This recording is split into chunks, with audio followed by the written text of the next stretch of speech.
Salut tout le monde! Aujourd'hui on se retrouve dans un décor qui change un petit peu comme vous l'aurez remarqué.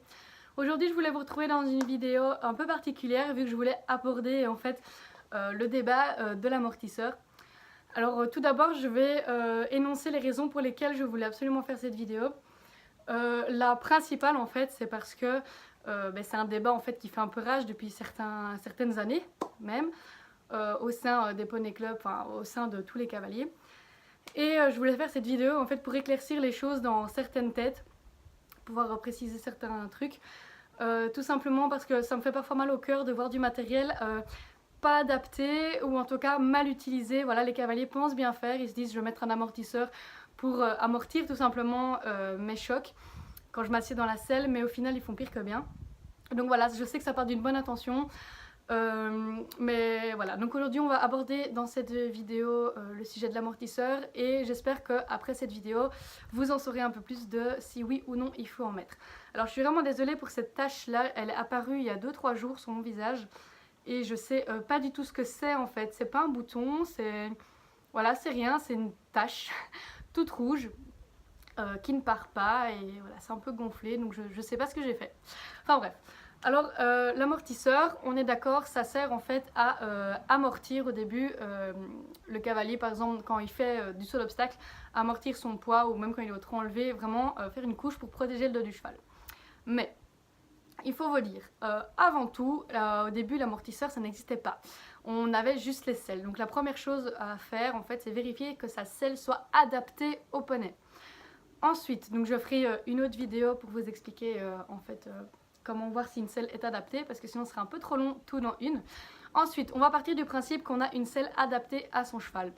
Si elle est vraiment adaptée au millimètre près, si vous rajoutez un amortisseur, vous rajouterez de l'épaisseur, ce qui fait que la selle, tu m'ennuies.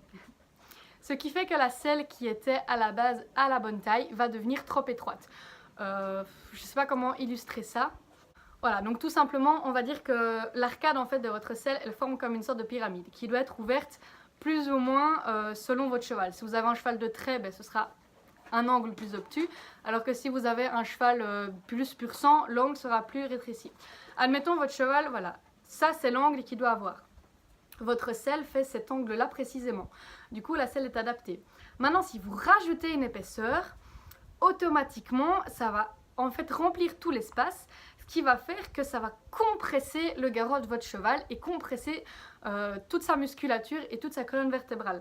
Du coup, si votre selle est vraiment adaptée, ne mettez pas d'amortisseur s'il vous plaît. Même si c'est pour bien faire, vous allez juste en fait faire l'inverse de ce que vous voulez faire et mettre votre cheval dans l'inconfort et ça va pouvoir parfois lors du travail bloquer certaines vertèbres. Du coup, il faut faire venir un ostéo, donc c'est vraiment pas la bonne idée.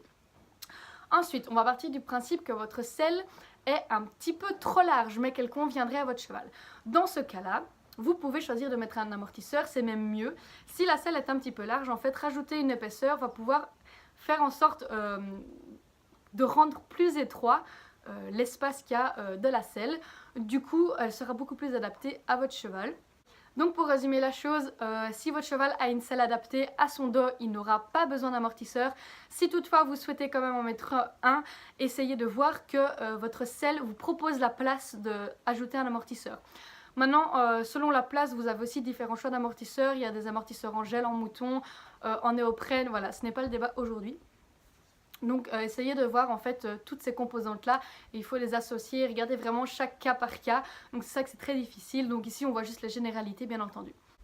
Donc on vient d'aborder deux cas où la selle convenait au cheval, maintenant on va aborder le cas où la selle ne convient pas au cheval, donc malheureusement c'est le cas dans de nombreux poney clubs qui n'ont pas spécialement le budget d'acheter des selles et des selles et des selles et des selles. Voilà, il y a un nouveau poney qui arrive, on lui met une ancienne selle, elle ne convient pas forcément, alors vous serez tenté bien entendu de mettre un amortisseur pour compenser en fait ce problème de selle qui n'est pas adapté au dos du poney.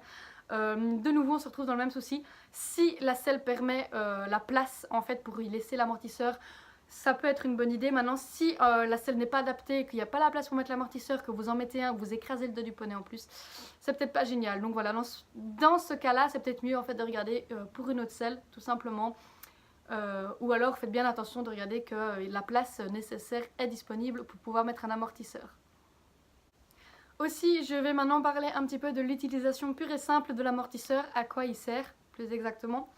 Alors, de par son nom, évidemment, c'est bien entendu pour amortir, mais c'est son rôle premier en fait. Donc c'est plutôt pour des chevaux qui vont sauter 1m40, 1m60. Quand ils atterrissent, quand le cavalier retombe dans la selle, même s'il fait tout pour amortir, avec l'énergie cinétique, il y a quand même un certain choc. Du coup, l'amortisseur a été créé pour ces chevaux-là de sport, pour essayer que ce soit au plus confortable possible pour eux. Donc ça c'est la raison pour laquelle a été créé l'amortisseur. Maintenant vous voyez bien qu'on l'utilise mais pas spécialement pour son rôle premier. Donc voilà, cette vidéo touche à sa fin, j'espère que ça vous aura plu, j'espère que mes paroles en feront réfléchir plus d'un. Si c'est le cas, ben, tant mieux.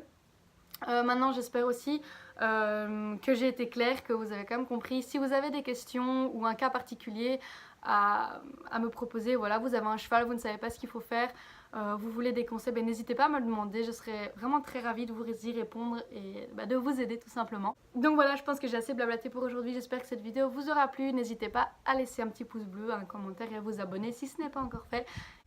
Et sur ce, je vous laisse.